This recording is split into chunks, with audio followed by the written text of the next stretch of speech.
We have reached the final session of the Future of the American Child journalism training in McAllen, Texas. We have had a remarkable several days of conversations around what it will take for American children to move forward and thrive following this period of uncertainty and trauma and challenge in the U.S. and around the world. But for American children, one of the most pressing and urgent areas of consideration is juvenile justice, or taking the title that I chose for this session, ending juvenile injustice, in the way that we take children into the system, into the way that we support them, or try to create interventions to keep them from going into America's justice system. So we have today two leading researchers and advocates who are going to help us contextualize the data around youth and crime and what trends and interventions work when it comes to lowering the numbers of children who go into the system. We're joined today by Ruth Rosenthal. She's a senior manager of Pew's Safety and Justice portfolio. And as a part of that role, she leads the youth justice policy work for Pew's Public Safety Performance Project. Again, please go to nationalpress.org to read her full bio. It's impressive, and she's done a great deal of work in this field.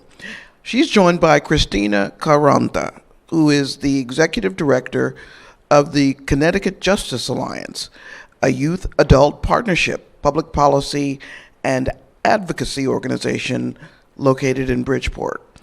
And her organization's mission is to end the criminalization of youth. And also learn more about Christina on our website as well. So thank you both for joining us in McAllen, and please take it away. Should we start with that question? Yeah. So, hi everyone. Nice to see you today. I'm going to start by saying that, we have slides queued up and we have a presentation today, but we're here today and in the future to be a resource to you. Mm-hmm. So feel free to stop us at any time. We will probably interrupt each other. We're not precious. You don't need to wait till the end of the slides to have a conversation with us. And if we're not taking you in the direction that you want to go, feel free to ask something else. We know you've had conversations about child welfare and education and trauma. We're talking about juvenile justice today, but all of these things are interrelated, and we'll talk a little bit more about that, but happy to sort of talk about any of those intersections as well. I think we want to kick it off today by talking a little bit about the last question that you asked your last panelist, which is sort of this dichotomy between what gets covered and how it gets covered, and in particular the shooting by this 6-year-old in Virginia recently, and what the data and research say. And so this is our whole conversation today will sort of be addressing some of this, but we just sort of wanted to start off with some opening thoughts. And I think when we're talking about crime and crime committed among kids, crime committed among anyone, we know that perceptions about crime don't necessarily mimic what's happening in reality. And I work for the Pew Charitable Trust, but we have a sister organization called the Pew Research Centers, and they do a regular survey on people's perceptions of crime. And what we hear back continuously is that perceptions are that crime is going up, up, up. But as we'll talk about soon, what we know from the data is that crime is actually going down, down, down, and has been for a really long time. Mm-hmm. So what is our responsibility as philanthropists and advocates and researchers and the media as gatekeepers of that information and gatekeepers of how those stories are told?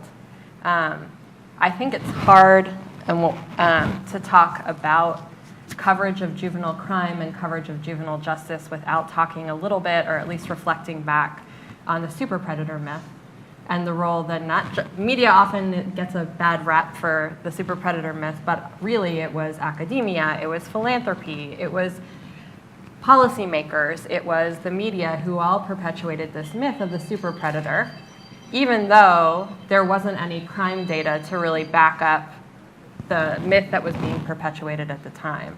And while, you know, a lot of that, the research has been debunked and a lot of the myth has been undone, we are still seeing threads of that in the way that people talk about crime, in the way that policy is made, particularly when the conversation about guns comes up. And there are so many opportunities with the data, with the research, with more context and more conversations to really take that in a different direction. And so that's what we're here to talk about today.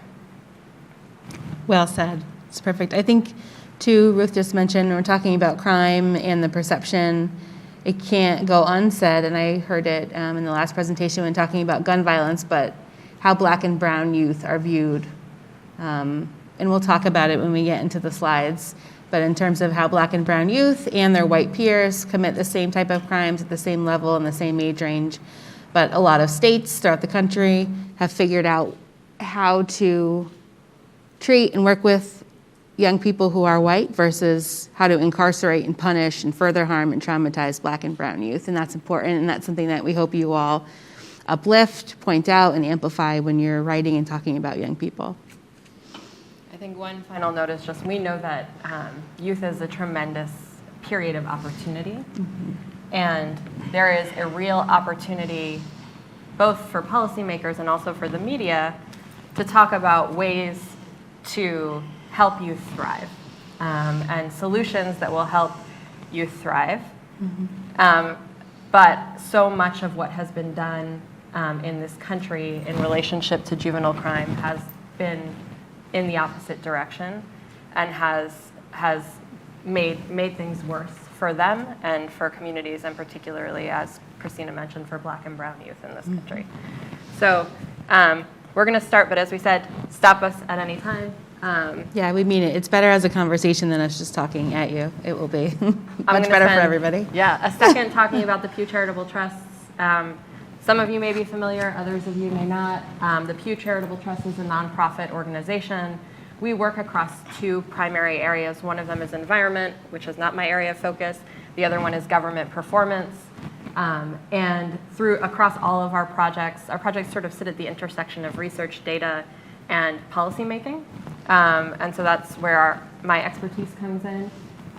The focus of Pew is to be fact-based and grounded in research, to be nonpartisan, and to be results-oriented. And I work for a project that's called the Public Safety Performance Project, which we can talk a little bit more about. Our work is evolving, but my primary focus has been working with states and policymakers around the country to help them understand what the status quo of what's happening in their juvenile systems, and to see where that's aligned and generally, frankly, not aligned with research and data about what works to help young people thrive and communities thrive, and to make policy changes.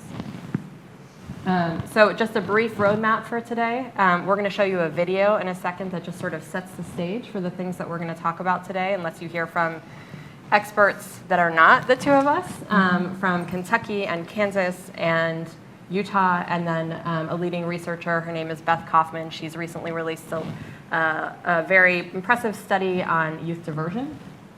And then we're going to go through some national trends in research and data and just sort of ask some questions, right? Because there are some good things to pull out of aggregate data and trends, but also, more importantly, I think, what are the things that you don't see when you look at that data and you look at that research?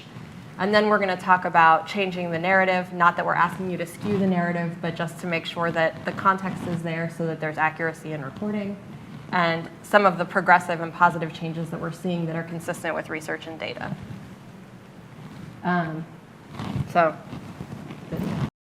We spend, as policymakers in Kentucky and around the country, an inordinate amount of time revisiting policies that were passed 10, 20, and 30 years ago as knee-jerk reactions to some bad thing that happened, instead of relying on what the objective data tells us we should do. As a result, we spend countless millions or billions of dollars nationwide on policies that are wrong-headed, good-intended, well-intended, but ineffective. Data makes all the difference in the world, and if you don't have it, you can't be informed and make good policy decisions. Ideally, what we would love to see in the juvenile justice system is to have science being able to guide practice and policy. What that basically means is If we could take developmental psychology and apply what we know from developmental science to legal practice, we want the system to be developmentally appropriate for the kids that it serves. Most people often think of adolescents making very poor decisions. In fact, if you look at risk-taking behavior in general, risk-taking peaks during the adolescent years. It actually peaks around 18, 19, 20 years of age and then declines. But it's also a time of enormous growth, an enormous opportunity for kids to explore, to engage. It's actually very normative. In fact, it's important. You're supposed to take risks. You're supposed to try things. It's how we learn. But what do you do with the kid who's committed their very first offense? And it's a mid-level offense. Do you throw the book at them and get tough on crime? Kids are different, and we should give them a second chance. I think when kids are incarcerated, the research tells us that it yields very poor outcomes for kids. They're put into an antisocial environment, and most likely they're going to come out practicing antisocial behaviors, which will, of course, cause them to come back in contact with the system. And I think one of the things that we've done here in Kentucky is also taking a very individualized approach. I think that the Kentucky diversion program is yielding very significant outcomes because what we're seeing is that over 90% of the kids are actually succeeding in their diversion opportunities, and nearly 40% of the kids that fail don't recidivate within a 3-year period. So what we're finding is that if we can keep kids in community and have more of a soft touch in addressing the delinquent behavior, we're finding more and more kids being successful in community. Me personally, I think probation is not the answer. Like I said, we're still trying to get a career. We're still trying to figure out our life. We're still trying to get it out. We're still trying to put it together. So it's hard to try to put our life together when you got this burden over your shoulder looking down at you. There's other ways that you can handle the youth instead of charging them for every single thing like they're adults. So I think like a good one is community service. He's still a child. He's not a grown man, not a grown woman. One of the things that we've been doing in our research is really to better understand how to respond developmentally appropriately to kids in the justice system. For example, in the Crossroads study, we've been following 1,200 adolescents. They started at the ages of 13 to 17. We've been following them for 9 years, and what we found was those who were informally processed, that is, they got diversion, they were able to do community service, to write a letter of apology, to get some sort of informal treatment. Those young men are now more likely to have graduated from high school, have a more optimistic outlook on their future, and more importantly, they were less likely to be incarcerated or to offend during that 5-year period. If you formally process this young man, if you get really tough, if you do the punitive response, our research is showing you're actually going to make that young man worse 5 years later.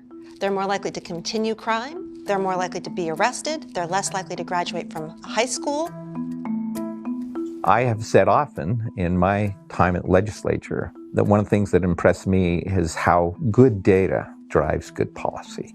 And I think one of the things, for example, that we've learned with our data is, with respect to recidivism, is that with our young people, the more contact they have with law enforcement, the more contact they have with the criminal justice system, there is a higher likelihood that they will recidivate. We will see those children again, either as children or as an adult. One of the things that we did with the reform was we defined a line where certain school-based offenses could not be referred to juvenile court. That includes truancy as well. The year before our juvenile justice reform was passed, we had 1,000 referrals for habitual truancy. That was in 2019. In 2021, that number dropped to 9.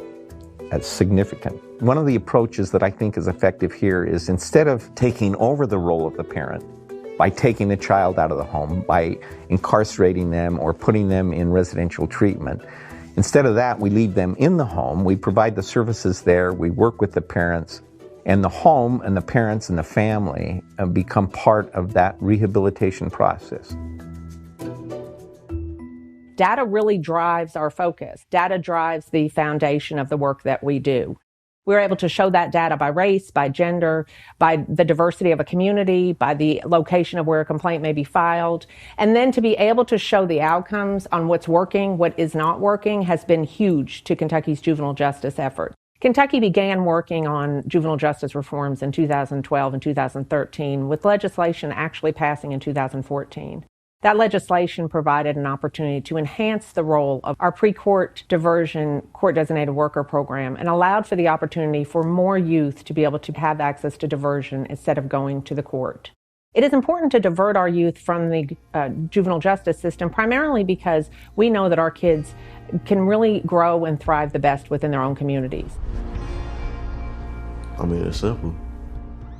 I'll put it to you like this. If we're gonna treat kids like adults, then in that case it would be children driving, operating trucks and big machinery and running businesses and stuff like that. You know what I'm saying? Like, if we're gonna hold everybody to an equal level and stuff like that, let's hold them all to an equal level.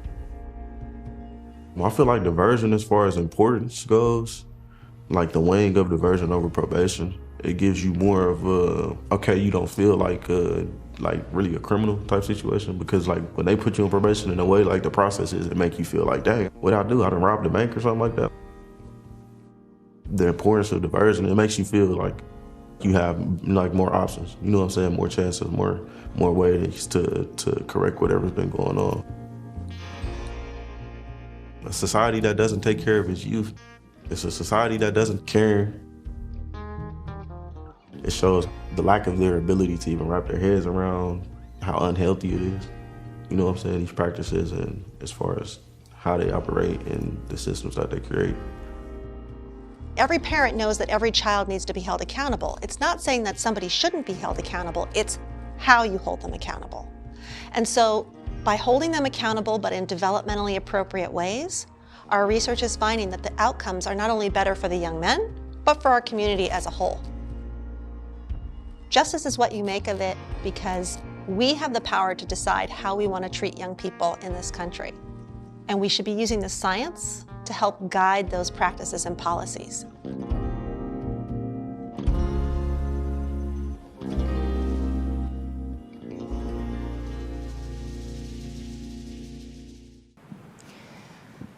Okay, so that's just sort of a little preview of what we're going to talk about today.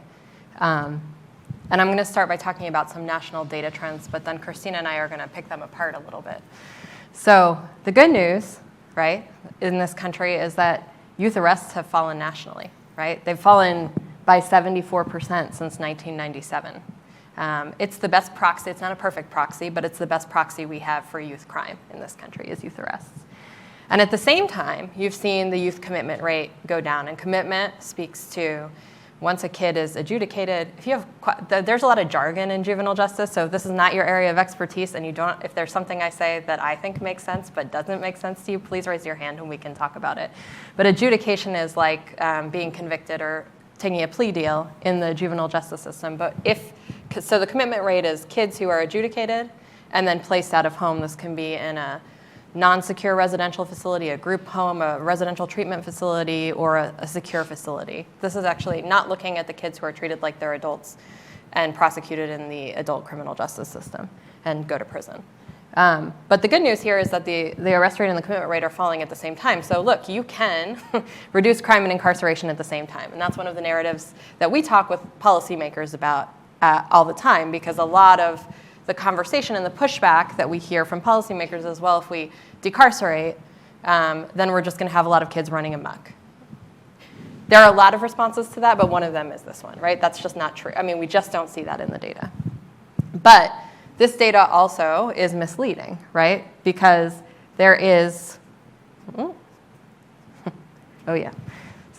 lot of variation across the country in how the commitment rates have changed, right?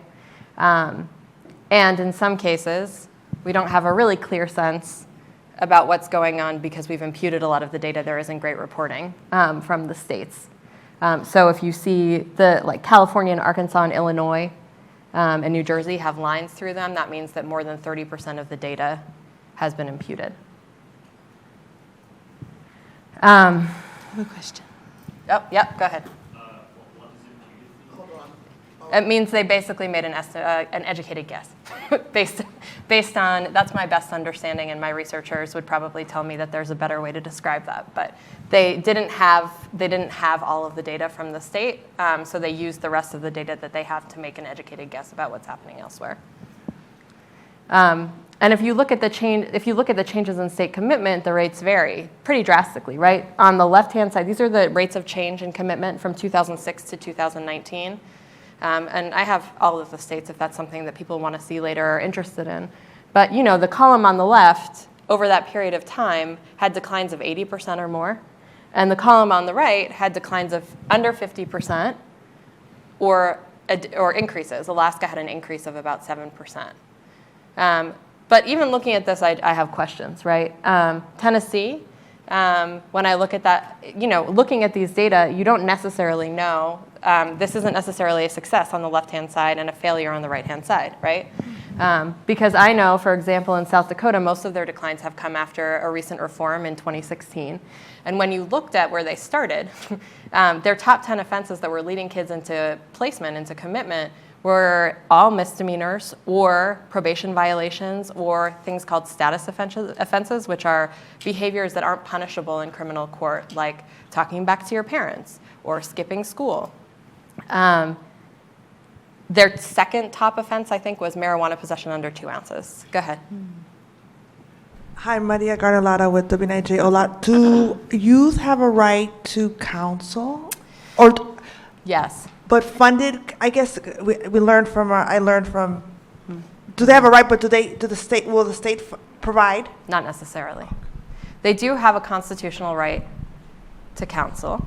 I think one of the things that I've learned in policymaking, and I mean, you can say something different, is that state legislators don't necessarily care about the Constitution and what rights are bequeathed to individuals under the Constitution.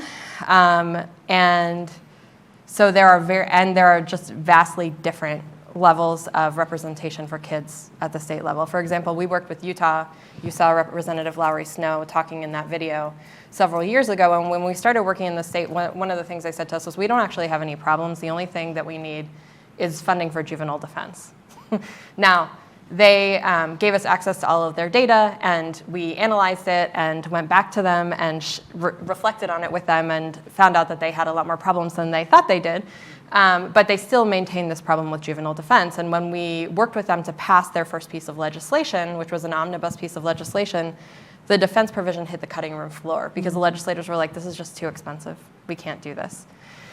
And what we learned during that time was that prosecutors and defense attorneys weren't in the courtroom with judges often. Probation officers were filing charges in cases. And so a lot of times kids would show up, they would have no representation, and it would just be a probation officer and the judge in the courtroom determining what was going to happen to them. This was something that certain legislators like Lowry Snow stated particularly committed to. And after their first set of reforms were implemented, one of which was mandatory diversion across the state, and we'll talk more about diversion, they were able to show that they had decreased their docket size by 55% over the course of 2 years, which meant that defense would cost about half the amount that it would have previously.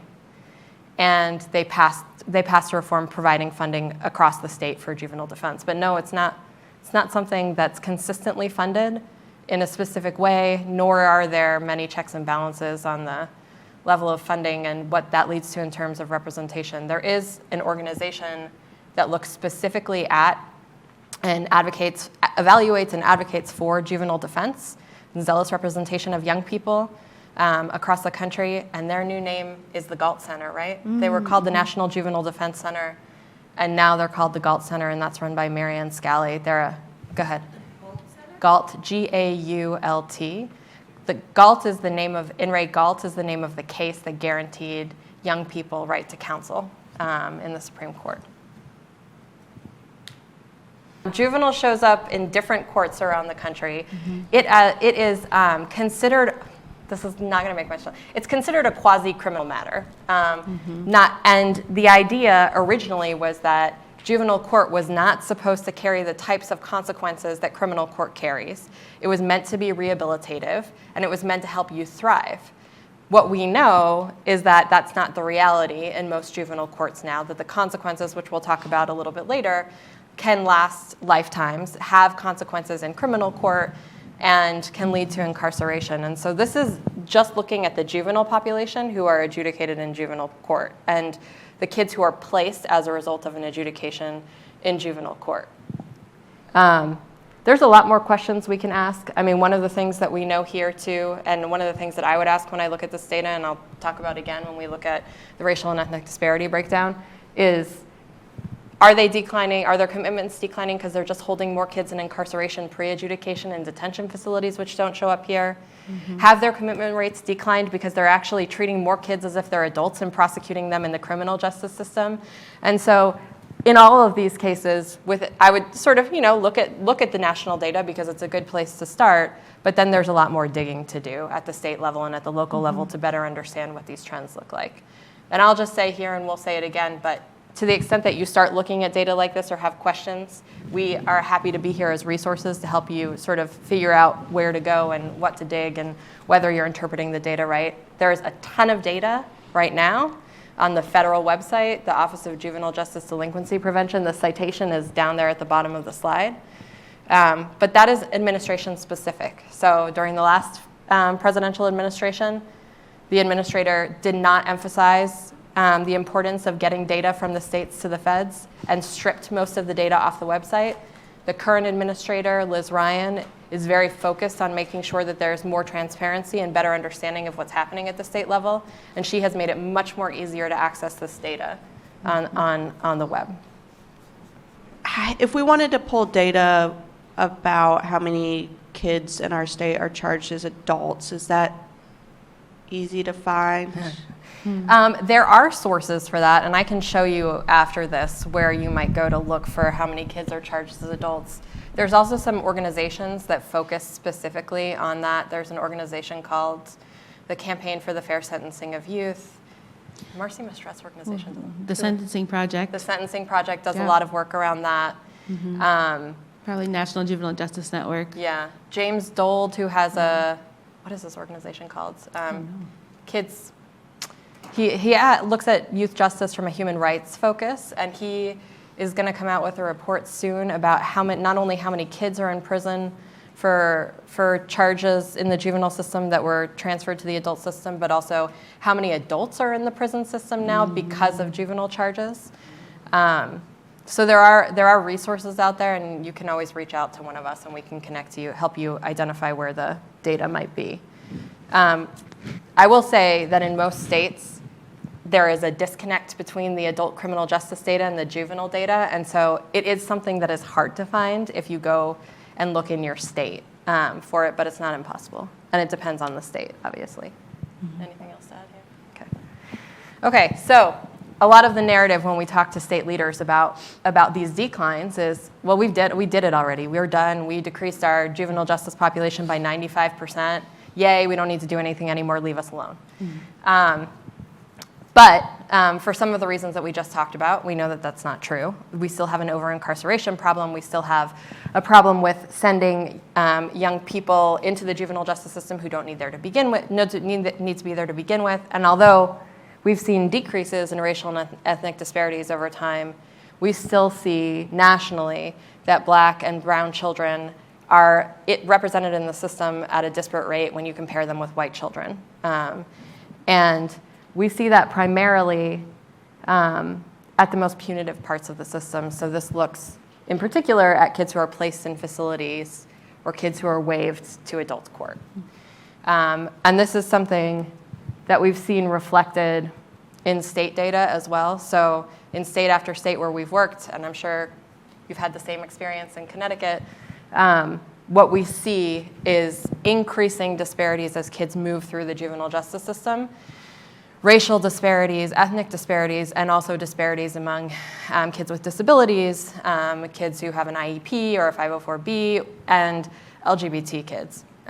So one of the things that we saw in Utah was that Utah had this backdoor into child welfare through the juvenile justice system. That's that DCFS placement thing, which happens, I would say, informally in a lot of states, but they had formalized it and allowed you to sort of commit a kid directly from the juvenile justice system into the child welfare system. And what we saw was a really big disparity, particularly for Black girls and children who identified as LGBTQ in Utah.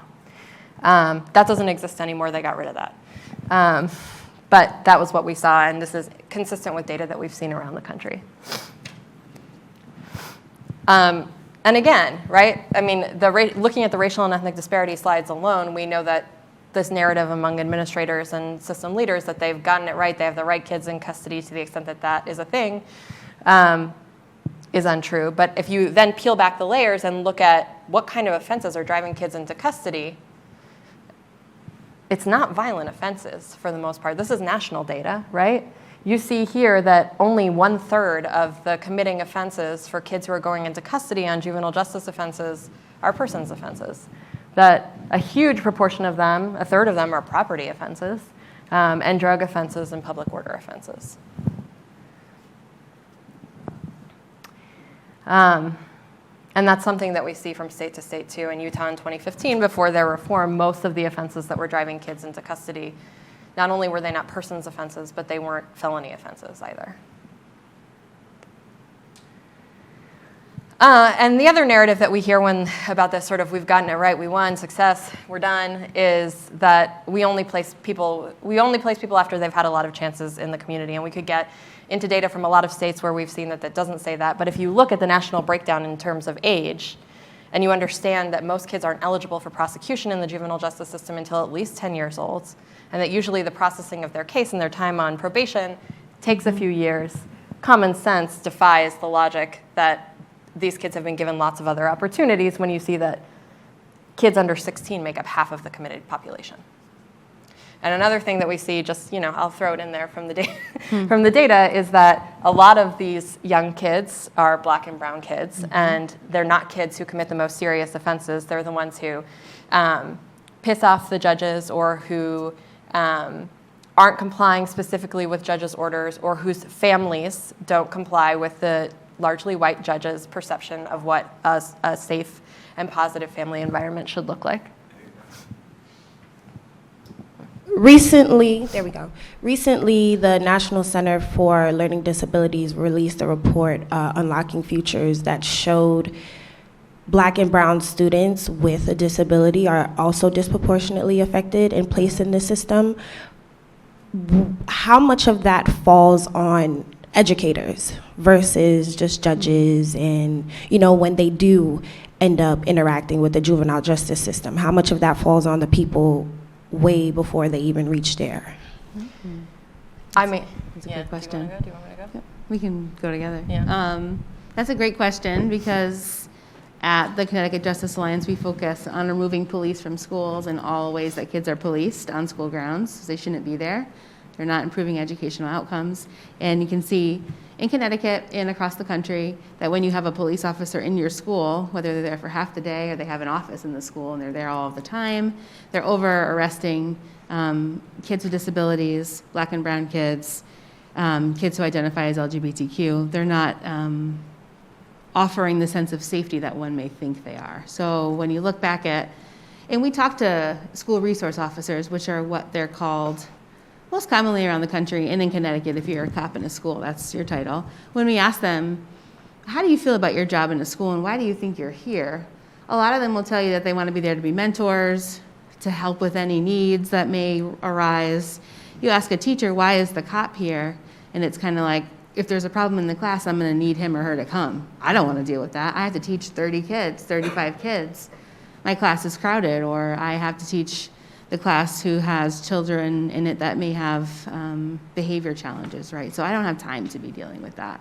So I think if you zoom out and look at the whole picture, you have to ask the question of what type of support are the educators getting from their principal or the whole school district and the superintendent? What type of resources are being funneled in?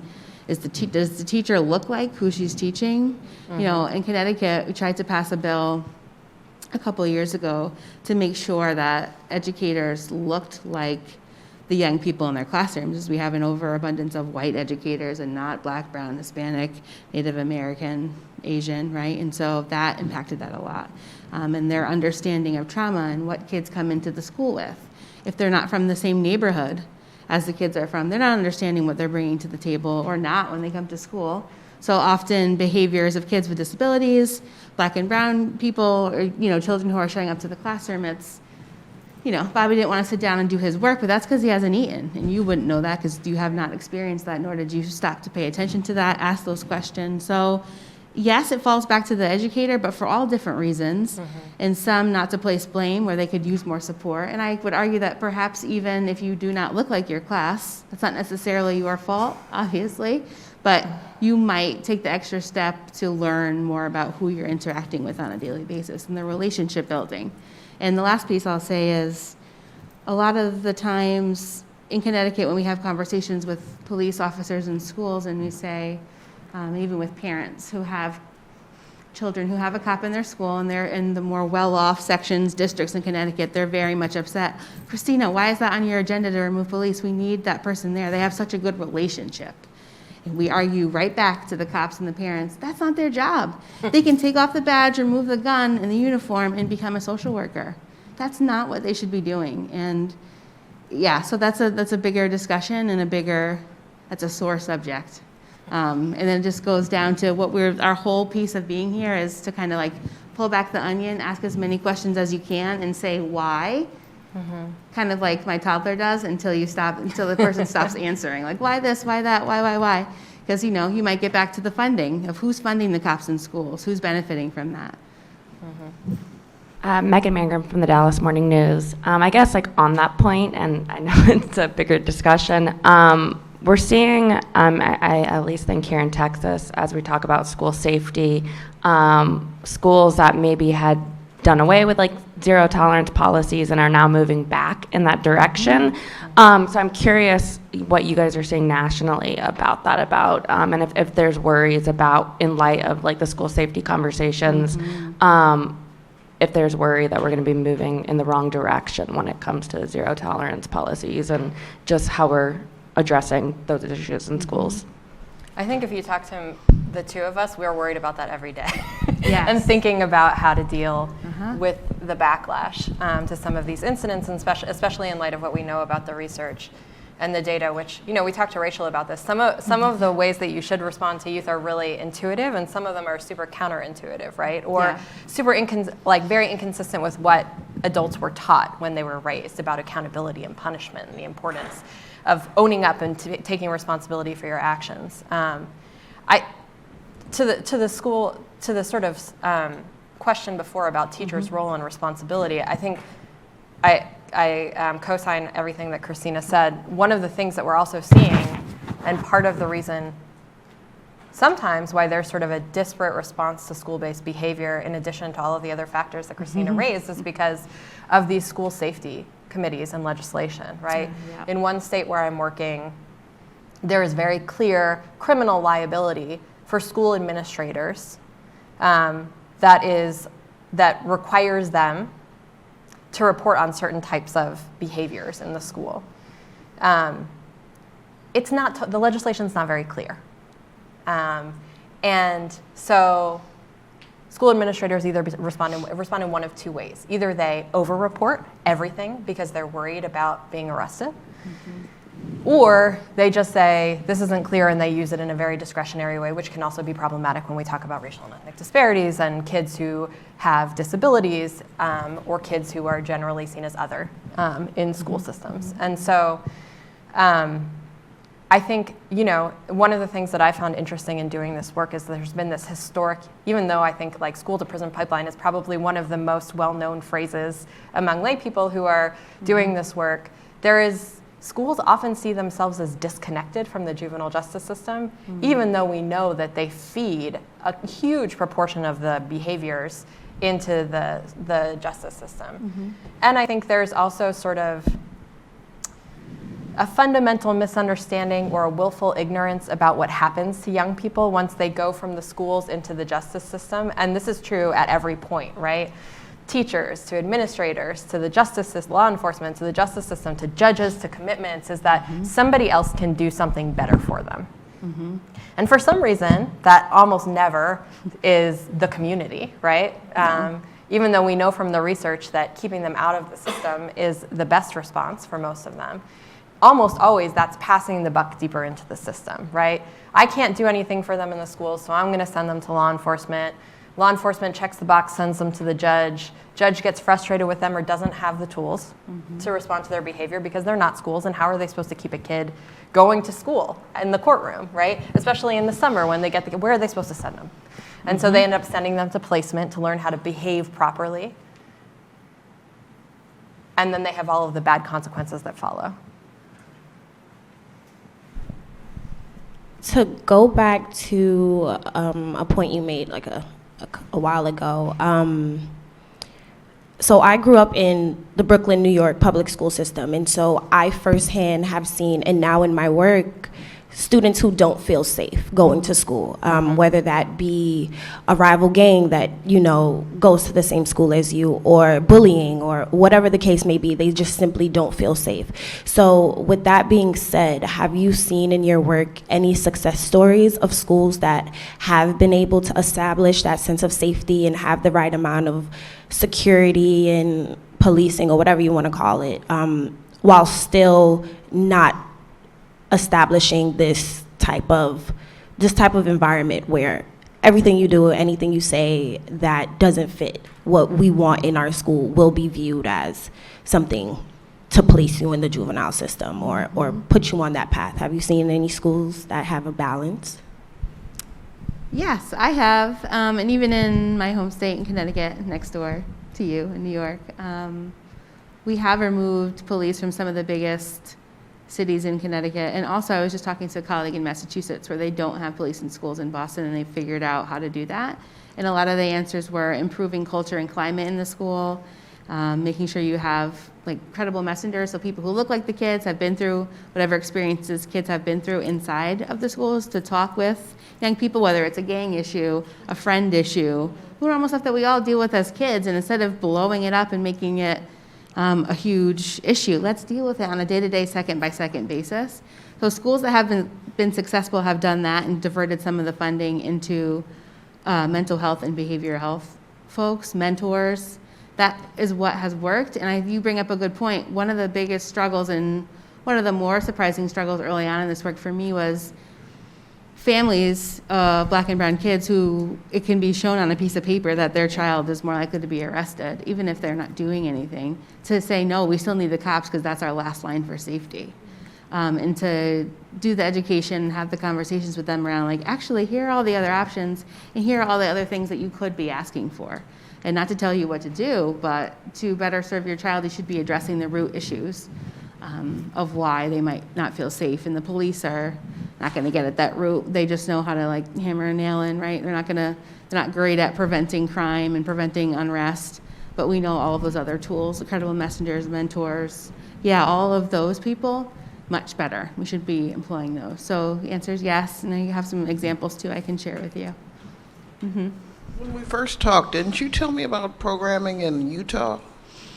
Yeah, I mean, this was something that happened at the state level, right? And Representative Snow alluded to it a little bit. I think there's little motivation for people to do anything different until they're forced to change sometimes. And sometimes a law that eliminates certain pathways or rules that take law enforcement out of schools is the only way to get people to be a little bit more creative and try to engage with different types of responses. And so, one of the things that Utah found in their data after they told us that they really just had a juvenile defense problem was that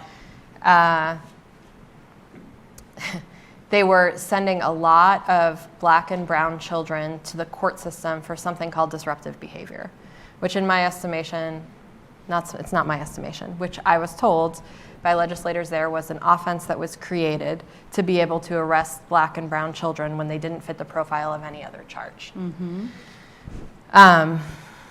And so one of the things that there were also just a lot of lower level behaviors driving kids from schools into the juvenile justice system, and again, predominantly Black and brown children. And so one of the things that they did, the recommendation didn't make it all the way into law, but they cut off pathways for like the court to have jurisdiction over certain types of offenses. So anything that was a status offense, like we talked about before, sort of talking back to teachers, disorderly skipping school, then lower level misdemeanor behaviors like disorderly conduct, which is sort of a catch-all offense for anything that a child is doing that could be considered acting up. And other sort of lower level misdemeanors can no longer be sent to court. There is no option for them. There is no jurisdiction. They're no longer cognizable offenses under the law. And so there was some moaning and groaning from a lot of the school systems when that law went into effect. And ultimately what they did, because they felt like they didn't have enough time to develop alternatives, and ultimately what they did was they passed a law requiring them to try something in the school system first, and after specific attempts within the school, they could then send them to court. And that law, but they put that law into effect for 2 years and made an automatic sunset on it and said, okay, we're going to give you some time to ease into this, but you have to come up with other solutions.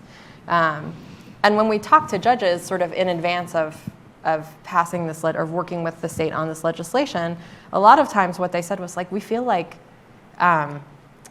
we're just sort of communicators for the school, right? Like parents oftentimes show up, and this is not just in Utah and other places as well, they'll show up with this charge of truancy, skipping school, which by the way, in a lot of states, parents can be held liable for too. And they'll show up with documentation that shows that their child's absences were actually excused. And they'll tell me that they tried to tell the school administrators what was going on, but for some reason or another, because of some arbitrary timeline or something else, they wouldn't listen to them or they didn't listen to them, and so the kid was sent into the juvenile justice system, and what are we supposed to do about it? And this has forced a lot of shifts in the sort of school culture, and has given, the state was able to reinvest a lot of money that was going into the court system and into more punitive responses into the school system to help them come up with different restorative justice pilot programs, credible messenger programs, mentoring programs, and other things that have allowed them to also keep some of these more serious behaviors inside school systems.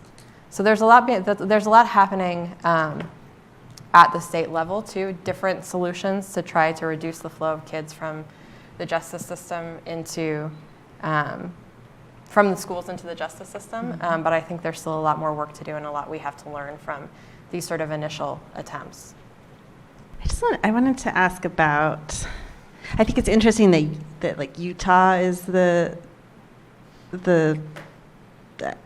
state that we're talking about, just from what I know about it, which is not much, and other people might know more and be able to correct me, but it's one of the more demographically maybe not homogenous, it's a super white state, and the legislature, I think, has been Republican controlled for a long time. So I think it's interesting to hear that they seem to be doing some reforms that sound kind of progressive in some fashion. I guess I just wondered if you had any insight into why, like, I mean, maybe Utah is just like top of mind for you, or I don't know if you're holding it up as an example where this has happened in contrast to other states, but I'm just curious to hear more about that.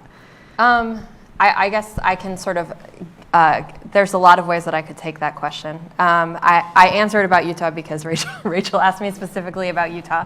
But I think, one of the things that I've found in this work is that there is no real connection between political affiliation and juvenile justice reform, and in large part criminal justice reform. And some of the sort of strongest leaders on upending these challenges have been Republicans, white Republicans in conservative states. And that there isn't always a correlation between being sort of, as Christina elevated before, Black or brown or a Democrat, and doing what the research and the data tell us, and our own personal experience tell us is the right move. So I think that has been a really interesting part of this experience of doing this work for me, challenging at times. And I think it's also taught me that there's just so much more opportunity than I expected out there, right? I think the other thing is, in a lot of these state legislators, so much of the political rhetoric is really divisive, and this is an issue that brings legislators together. And so it's an opportunity for them to show that they can collaborate and do something meaningful to support vulnerable constituents in their community. Remember what we learned in on Monday about New Mexico? I'll never forget it. She said that a Democratic legislator made a point of bringing this issue of early child care to the floor only when he knew there wouldn't be enough votes for it to pass. So, in these realms, there's just no way to tell who and what the motivations are behind it. That's right. On the subject of Utah, I was wondering if you could talk a bit more about that program or the policy that they have about sending kids who are in the juvenile justice system to foster care, because I feel like normally we hear it the other way around. It doesn't exist anymore. What did that look like? How did it work? It was just one of the possible sentences, right? So a kid takes a plea for disorderly conduct. They could get fines and fees, they could get probation, they could be sent to detention, they could get placed in a state secure facility or a non-secure residential facility. In a lot of states, and this is something that we've worked with states to change in some ways, the disposition has no, and like what happens to them, the sentence has no relationship to the crime or the offense that's adjudicated, right? So you could have the same punishment if you were vaping as you do if you committed aggravated robbery. And so based on the circumstances, based on a report that they got from a probation officer, and remember also in Utah at that time, a lot of times there weren't any advocates in court, the judge could make a decision that a child should be placed out of home. And unlike in the child welfare system, which has plenty of its own challenges, and I know that you guys have talked about that this week, the parents didn't have any right to representation in the juvenile legal system. And so, and they would be committed, but they didn't have the same sort of protections as you would in the child welfare system if you just went in the front door where they're trying to, anyway, that's sort of the process that they used to go through. I have a question about brain development, which we learned about some yesterday. You know better than me, but my sense is that's still developing quite a lot. We're still learning a lot about how young brains develop. How is that informing policy here in terms of, I'm thinking about kids who are like between 5 and 10 versus kids who are like 14 to 19, like the different brain development stages there? So we can both piggyback on it. We're going to talk about that a little bit in a second, but I would say we actually already know a lot, particularly for the young people that form part of the juvenile justice system or the juvenile injustice system, as Rachel has painted it today. Generally, you have to be, and this is not true in all states, but you have to be 10 years old at a minimum to be prosecuted as a juvenile in the juvenile justice system. What we see in states that do have that bottom floor, though, is that sometimes kids who are not eligible for prosecution as in the juvenile justice system get sent as dependent to the child welfare system, and that's a much bigger conversation. But we actually know a lot, and I think almost all of the reforms that have taken place over the past decade have been sort of predicated on this brain science. Although again, I would say that at the state level, I'm going to revise my statement from earlier. There isn't a necessary correlation between Democrat, Republican, and how you sort of engage with juvenile justice reform. At the federal level, I think that's a little bit different. And so there was a lot of, during the last administration, there was a lot of emphasis. There was a lot of conversation about how we had taken too much of this into consideration in the reforms that were being developed.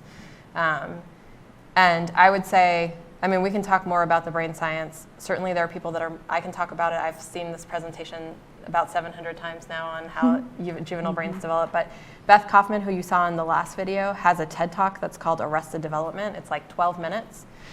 And it's a really good, quick primer on adolescent brain development and why kids may appear like mini adults in a lot of ways because they have similar cognitive abilities as adults, but why they're very different because their social and emotional functioning just hasn't matured yet. And I think probably too, even if we know something, like I had an argument with the legislator a couple months ago of me saying, this is literally what the science says in so many publications. How are we going to argue about this? And he said, I just really feel like they know right from wrong. I said, that's actually not true. Yeah. It says it. Yeah. So Rachel and I talked a lot about for this presentation of it's so difficult that you may have so much data and research on a piece of paper or wherever you want to put it, but it's changing hearts and minds. And sometimes that's always difficult. And sometimes it's impossible if somebody, for some reason, does not want to believe what you say. Hi, I'm Chandra Bazelko. I'm a columnist at the National Memo and from Connecticut, so I'm hoping you and I can talk afterwards. I have a question. I was wondering if both of you could talk a little bit about lessons learned from the pandemic, right? In the first 2 months of schools being, becoming remote, there weren't a lot of arrests. What did we learn from not just that, but also remote schooling? I understand that even through remote schooling, people were being disciplined. What did we learn from that? Well, let's chat, and then a few answers, and I'll turn it to Ruth. But we learned that we could be a lot more flexible in terms of why we bring kids into court and arrest them and narrow that funnel. There's a good report that it may have come out yesterday. I should have checked before I sat down, but I read it before I came, and it's from the Annie Casey Foundation and a couple of other organizations that looked at and examined throughout the country, and especially 5 specific states, of what did they do during the height of COVID-19 to reduce kids in the youth legal system and to reduce kids in incarceration settings. And so they'll have that outlined, so I can find that and share it. But people got a lot more flexible, probation visits virtual or over the phone. It wasn't you have to get to the office, which was always a big barrier for young people and their families. And more flexible in terms of community programming and being able to send kids to those as long as they were open and functioning, which also became an issue because maybe they weren't. And then I think Ruth and I were just talking about, there's a lot of kids where we say, where did they go in terms of when the pandemic started to now? There's a lot of disappeared kids of, incarceration rates may have dropped, but in one of the cities in Connecticut, the truancy rate's 80%. Where are they? And what did virtual learning do for them or didn't do? And I think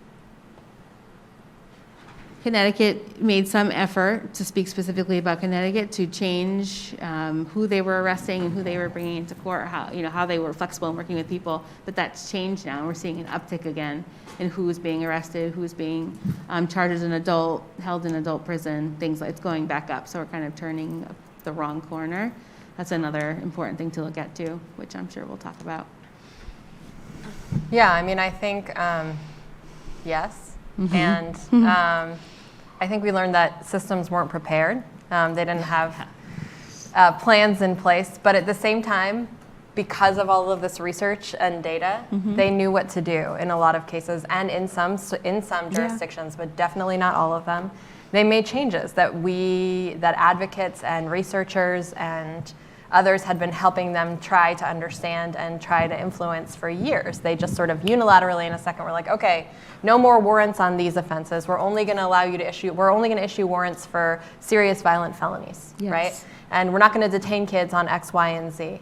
And so we learned that it was possible to make changes really quickly when there was impetus, and also that the world didn't fall apart, right? Like you didn't see just this swell of crime. And so I think part of, the goal now is one, to sort of think about contingency plans and also be prepared for the next time, but see if we can cement some of those lessons learned from the pandemic into everyday practice instead of sort of letting them roll back.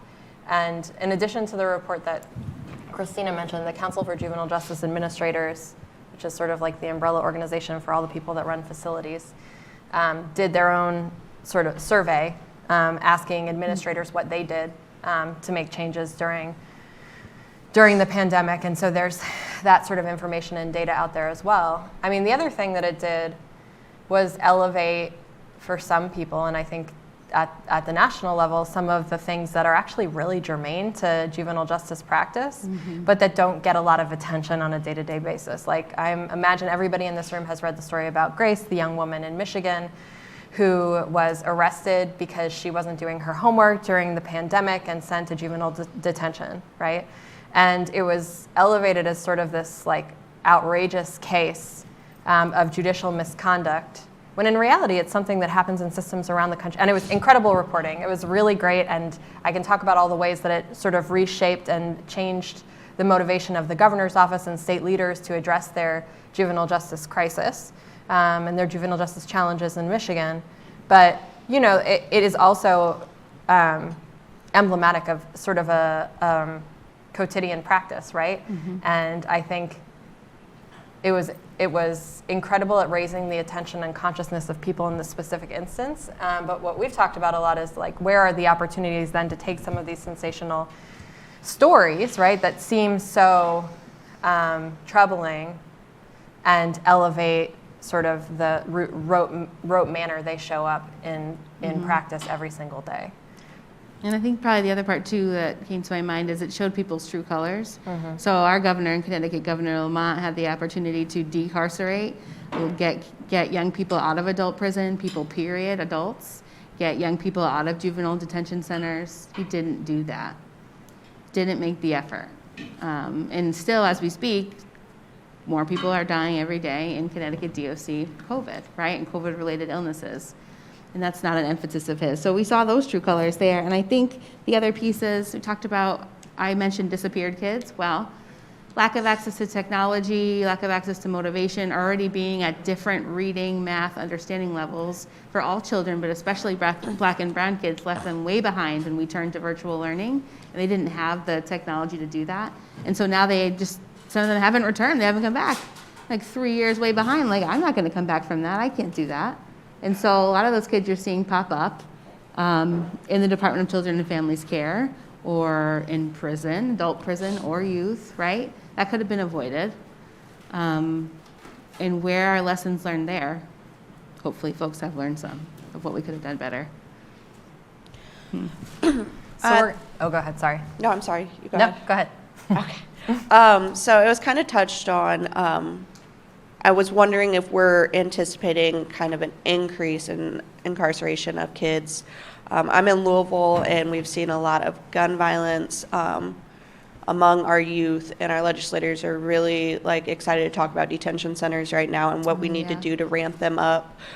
I'm wondering if one, do you anticipate an increase? And two, do you know of another community that's dealing with these same issues of like more violent crime among youth that aren't just locking kids up, that are, any sort of good guys doing good things out there? Well, I mean, I'll say really quick, legislators and some of the media in Connecticut took advantage of the pandemic to say, oh my goodness, so many kids are stealing cars. It's a national problem. Lots of false information that there were upticks, even though, like I said before, we had the data on paper. I gave so many car theft presentations the past few years about why that's not true, and how car thefts just changed up 95 in Connecticut, moved from white communities to black, or from Black and brown communities to white, and that's why it's now an issue, because of different problems that happened during the pandemic, people not having jobs, money, and so there wasn't an uptick in the way that they were saying there was. In some cases there wasn't one at all. I think I have talked to folks in other states who have a similar job to mine where there was. And so, okay, what are you going to do about that? And it's about addressing the root issue, and people don't like that answer, right? And making sure that kids have access to education, access to jobs, food, shelter. Ruth probably has some more hopeful examples here, but it's, again, changing hearts and minds, making people look at what they don't want to look at. We're all familiar now with the line of, the pandemic exposed a lot of ugliness of the country and of the world.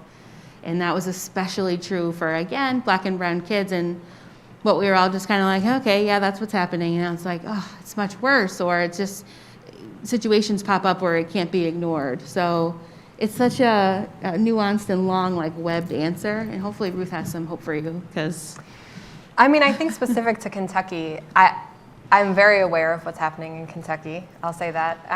Our organization supported the reform that happened years ago, and we've stayed in close contact with a lot of the system leaders. And I think, one, that legislation came up last session and was killed. In some ways, it's a constant effort to reassert exactly what Christina was talking about. Yes. What the narrative actually is, right? And how inconsistent the solutions that are being proposed are with the outcomes that people are looking for. And I think in your state, you have legislative champions that are saying the same thing. They just need some more support, right? You have Representative Herron, you have Representative Westerfield, who you saw in this video. And you have court leaders, which is not true in every state. You have court leaders that are very supportive of maintaining the drive to decarcerate and to keep kids in their homes with their families. And you have leaders like Pastor Palmer, who's a faith leader in Kentucky, who are all working really hard to elevate the narrative, and to shift the narrative about what's actually happening. But I think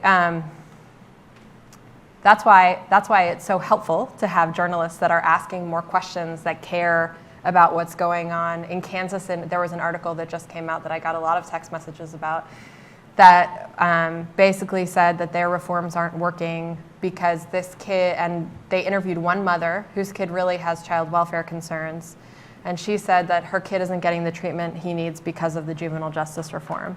And then they talked to one of the private providers in the child welfare system and took some bites out of one of the legislators' conversations. And there's a lot more context to that conversation. The child welfare system has been under litigation for years and is being monitored right now because of their malpractice with their own problematic practices within the child welfare system. For years, they've been trying to blame that on the juvenile justice system. And year after year after year after year, the data shows that it's not true. But when there's sloppy reporting like that, it sort of helps fuel this narrative that's problematic. I had legislators calling me from other states being like, you told us Kansas did this really great thing and they've seen a 76% decline in placement in the last 5 years and their crime levels are going down. But then I saw this article and it says that the system's in peril. And so I don't know if I should do the reforms in my state anymore, right? So it's not only within their own state that this type of, and you talk to the legislators in Kansas and the conservative ones, at least, who are in control of the state house, and they're like, we don't read that publication, we don't find it credible, but the legislators in other states don't know that.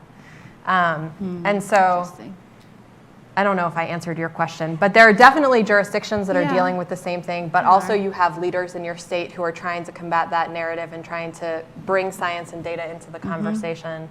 I know Washington, D.C., which is where I live, is working, their administrators are working really hard trying to figure out how not to incarcerate kids who commit offenses with guns. Yeah. And so they've moved beyond just violent offenses, and they're like, what do we do about kids who are engaging in the commission of crime with guns? How do we keep them out of incarceration? Yeah, enough can't be said for repeating the data and the science over and over and over and over again. Because last legislative session, we had lots of proposals for lowering the age of where you can try child as an adult, having knew this, knew that in terms of incarceration. And even though they didn't necessarily believe us or want to listen to it, they didn't have the votes to pass any of that dangerous stuff. And Ruth pointed out before, you never know who's going to vote for what, no matter what, whether you're D or an R. We had a lot of Democrats that were turned into moderate Democrats because they were worried about losing their seats. So paying attention to that too of, just because you're a Democrat doesn't mean you're going to vote yes for the good stuff. Can you talk a little bit about restorative justice and restorative justice circles as like a replacement for court appearances in juvenile justice, and is it effective, and does the data show that? And then also, like, who administers that? And so I cover the Twin Cities, and so I've seen it administered by the county attorney's office. Does that vary? Does it just, like, who makes that decision to start implementing restorative justice? And how does, I don't know, what places are doing that well, I guess, if that makes sense? Well, for us in Connecticut, we've been trying to figure out, can there be a central body that's in charge of all things restorative justice? Because there's a lot of different organizations that do it. And we have something called youth service bureaus, and they're scattered across the state. And they are supposed to be doing some form of restorative justice, whatever that looks like in circle form. We have juvenile review boards where young people who aren't seen in a court are allowed to go in front of like a panel or a table and talk about what happened, write a letter, figure out what your apology or way to repair the harm is. In Connecticut and throughout the country, we've seen Baltimore has a really good example, the Baltimore Community Conferencing Center, right? Yeah. The woman who has that is wonderful, so we can talk about that more. But in terms of getting outcomes that you want, prison doesn't do what people think it does or hope that it does. Restorative justice does. And in talking to a lot of people, they've said, you know, Christina, having to talk to somebody about what I did wrong to them or to the community is way harder than any length of time I could be serving somewhere. Having to repair that damage is a lot more work. And it's more effective in terms of healing what happened and being able to move on. And actually, Ruth mentioned it too, you know, like your sentence is not matching up with what you actually did. And it should. And consequences should teach new skills. So restorative justice works. In Connecticut, we're still trying to figure out who's going to administer it. It's done by different organizations at varying levels of effectiveness. But it's absolutely something that I push for when I say, if you want to have someone be responsible for what they did, this should be the method. And the other piece that I learned from some colleagues is that you can't actually hold anybody accountable. So that phrase of like, oh, I want to hold him or her accountable for what they did, it doesn't exist. A person has to hold themselves accountable. The myth of you being able to hold someone accountable is why we are where we are in terms of mass incarceration, also for other reasons. But that's not actually going to do it. That's why people leave prison, detention, leave handcuffs and go right back and do what they did. For other reasons, obviously, too, but that punishment's not teaching this necessary skill. It's not addressing the root issue. Ladies, I want to make sure that we don't miss out on any good information in your presentation. Might. So can we, and then we'll hold on, and hopefully there'll be enough time at the end. Yeah. Okay, we can talk more about all of this whenever. I'm going to go through this relatively quickly because we've addressed a lot of this. This is a really, really amazing opportunity when a kid comes in contact with an adult at any stage of the system for a perceived misbehavior or some very serious wrongdoing. There's a real opportunity during adolescence to intervene in a way that's going to help them grow and develop and thrive. There's also the opportunity to do the opposite.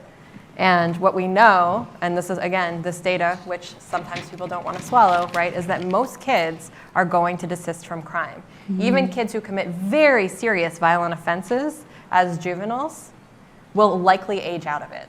It's just a normative part of their development. Mm-hmm. As their brain develops, as they make mistakes, as they make very serious mistakes, very poor choices, and learn from them, if they're given the opportunity to learn from them, going back to this conversation about restorative justice, that is how they age out of crime.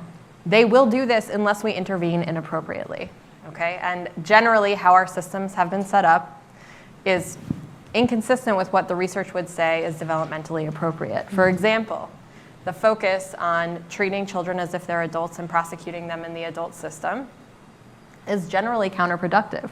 When you look at rearrest rates, and we're just talking about crime, so if your concern is merely public safety, when you look at rearrest rates for youth who are treated as if they're adults and processed in the adult criminal system, even for violent offenses, you see higher rearrest rates for kids who are prosecuted in the adult system than if they were prosecuted in the juvenile system. Mm-hmm. Same thing for placement. This was one of the sort of seminal studies in the body of juvenile justice research and work is called Pathways to Desistance. It was a longitudinal study that studied young men from Philadelphia and Phoenix, Arizona over a course of, I think it was 9 years.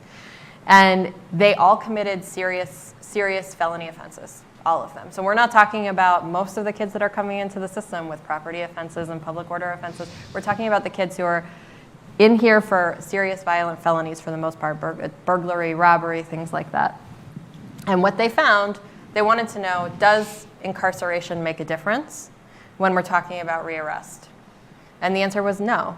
You're getting the same outcome in terms of rearrest from putting them on probation as you do from putting them into placement. And for kids who have committed less serious offenses, what you find is that you get a counterproductive result. They actually end up committing more crime in the future. So say you're talking to somebody that doesn't really care about the well-being of the youth. When you're talking about crime, which is general and public safety, something that people generally care about uniformly, your approach to the punitive approach to responding to youth behavior is actually counterproductive, even for kids who are engaging in these serious violent behaviors. And one of the questions that we ask ourselves all the time, and we could spend a really long time talking about this, and we'll just pull the thread a little bit, is why? Why do we continue to maintain the status quo if we know that we're not getting good outcomes in terms of crime, in terms of the bottom line? Juvenile facilities, for people that are used to reporting on the adult system, placing a kid in a juvenile facility is incredibly expensive. We're talking $200,000 a year per kid per bed sometimes. At the low end, maybe $50,000 per year per kid per bed to place them out of home. And so what are the financial incentives to keeping this sort of system going? Now, in some states, we've seen corruption. We've seen relationships between judges and lawmakers and placement providers that have led people to go to prison. In some places, we know, I was telling Christina about this recently. I was in a state and I was talking to a legislator, and we were talking about a series of reforms that would decrease the focus on incarceration and realign fiscal resources in the states at points in the system where we know the outcomes are better for kids. And I said to him, and so we were getting sort of his take. And he said, I'm going to talk to you out of two sides of my face. And he was like, the first side is me personally. Definitely too many kids are in custody. We shouldn't be incarcerating kids. It leads to negative outcomes. We know that both in terms of recidivism, we have worse outcomes. We also, they're also subject to abuse. We've had these abuse scandals in our county recently. There's all these conversations about mental health, and we know that kids who go into facilities have far worse long-term mental health outcomes. There's racial and ethnic disparities, and by the way, it's really, really expensive. I said, okay, what's the other side of your face? The other side of my face is that I am a legislator and I live in a small jurisdiction, and one of the placement facilities is in my jurisdiction, and it employs 700 people. So I don't think I can vote for this bill. Now, we can talk about all the different ways we've gotten over that and around that, but I think it's important, as we start to have these conversations and ask these questions about what is sustaining the status quo, that we ask those questions about where the money comes from. Is this a job creation program? How do we sort of get around some of the objections that we know really have nothing to do with kids and public safety, which is what they say they care about when they come to the podium? And then, for kids who, this is the same study, Pathways to Desistance, even for kids who do go into placement, so we see some recidivism benefit for kids who are assessed as very high risk and commit these very serious crimes for kids who are placed in custody, but there is no benefit to keeping them. If what you care about is public safety, and you may have other motivations as a lawmaker, there is no benefit to keeping them longer than 3 to 6 months in terms of recidivism reduction. So all of these calls to keep kids until they age out of the system, to keep them longer, they're not spending enough time in custody, they're getting out too soon, is not actually positively affecting public safety outcomes. And in addition to sort of the reduction in crime and the bottom line, to the extent that we care about community stability, and again, and long-term success and vitality of these children, it's not just the sort of immediate negative impacts that we're talking about, it's also lifelong consequences related to employment and education, military enlistment, credit, housing, and all of these things are compounded particularly for Black and brown children who receive disproportionately the most punitive responses in the system. So what does work? You heard from Beth Kaufman earlier. She completed this next in the series, this Pathways to Desistance study, where they looked at boys who they determined were committing tipping point offenses, so things like, not misdemeanor offenses, but things like first-time burglary. And they wanted to see where they got the best bang for their buck, both in terms of recidivism outcomes, rearrest rates, education, housing, all of the things that we talked about right here. And what they found was that keeping kids out of court disproportionately has the best impact in these tipping point offenses in terms of rearrests and all of these long-term outcomes. And doing things like restorative justice, or in some cases, just a letter of apology or a few hours of community service, right? And that's something that we've seen reflected in state data too. And again, I keep showing you Utah data because I had a presentation and I just threw it in. But, and they also have very good data, which is not necessarily consistent across states. We saw the same thing when we looked at the Utah data, that petitions for any type of offense that got diverted pre-court for a first intake on their first offense had much better outcomes in terms of recidivism over the next 3 years compared to anything else. So some key takeaways. Making mistakes is an important part of growing up. Most kids, even the ones who commit serious violent crimes, are going to stop unless we intervene inappropriately. We can and should hold young people accountable, but in a way that's developmentally appropriate. And current juvenile legal system practices routinely undercut the safety and stability of families and communities. Less is more. Diverting kids from courts can hold them accountable without upending their lives. Mm-hmm. Where's the state that it costs $200,000 per bed per child? Can you name one? I think Hawaii, before this was in like 2014 when we were working, them was spending $250,000 a year per kid. Some of that was because they were shipping kids to the mainland. Is there an average for Texas that you can think of? I can find it. I don't have it. I don't know it off the top of my head. But I asked because I want to ask the journalists to think back to yesterday and our visitors, the Arizmendi family, and Ezekiel and Carmen, and their aunt is the one who took them in after their mother, and both parents really, I guess, were, I think, drug involved, but just some mental health stuff. But when you think of the fact that without the access to being able to go with their aunt instead of going into foster care and going into placement, and how Ezekiel and Carmen both said, we don't want to go back. We love our aunt. We're good. They went from not having any schooling at all, hadn't been to school in ages. Ezekiel's now a star on the school paper, and Carmen's a National Honor Society, and so it's in the span of a year or two, I guess, or whatever. What is wrong with us? What is wrong with this country when you have evidence, proof, irrefutable proof right there that really all it takes to keep a kid from going down this path is showing them that somebody cares about them and somebody wants them to be safe and somebody doesn't want them to be talked to bad or beaten or. I'm sorry, I just had to say that. Go ahead. Mm-hmm. No, I think the thing that keeps me doing this work, because it is so depressing most of the time, because these are kids, and people always walk into their room and they're like, I care about kids. But then you start talking about crime and they forget a little bit that they're kids, and then they look at black and brown faces and they care a little bit less about kids. But the thing that keeps me doing this work is that there are a lot of people in uncommon places that are trying to do the right thing. And there are a lot of people that I've seen change the way that they think. There's a lot of the opposite too. But I have seen people who say, this is crazy. Why are we sending this kid to a placement because his mom can't keep him in her house anymore? Why don't we just give her $1,000 to move and $1,000 to turn for her down payment? And that's something that Kansas did, right? They created a specific fund to deal with some of those immediate concerns, because by spending $2,000, they didn't have to spend $54,000 on the child's placement for the year. That's another thing we learned yesterday. they were about to not let the kids go stay with her because they said each child need to have a bedroom. And she had taken not only those two, but the older siblings as well. So how many times in black and brown communities where they are loved, where families want to, even if they have to double up in the same bed, That's right. whatever, but clean, safe, and loved versus placement, spending $100,000 a year to place this kid in a group home or bouncing them around. Go ahead. You had mentioned Hawaii.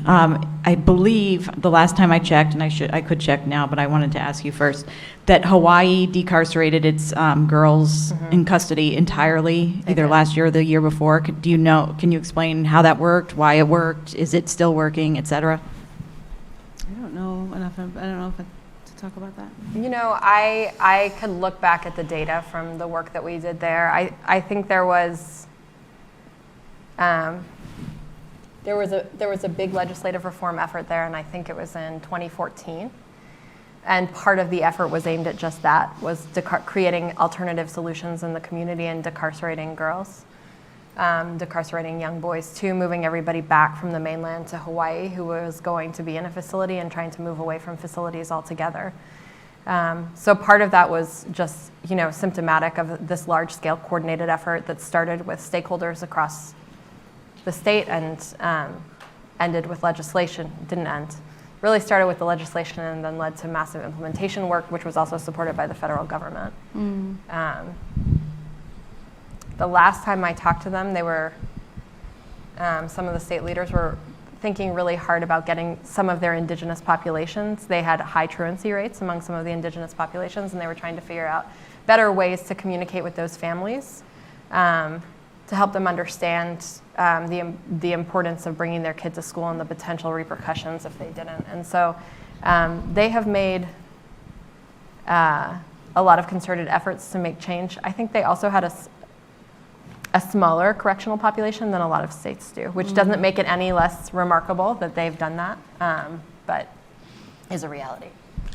If we could, we would keep you here for the rest of the day. And unfortunately, we are near the end of our training, but certainly near the end of this session. I want to first say that you are both now enlisted on my team, so be ready to come to Cleveland and also to Charlotte. We're ready. To have this conversation about this incredibly important issue. I hope you can stick around maybe for lunch and if people still want to talk. But I want to thank you for helping us in this very urgent mission to make sure that when we talk about this issue, we're doing it correctly and we're adding the proper context and we're educating the public in important ways. So please take this opportunity to thank both Ruth and Christina for joining us today. And that concludes the Future of the American Child journalism training in McAllen, Texas. I'd like to thank the 15 journalists from across the country who have come to join us.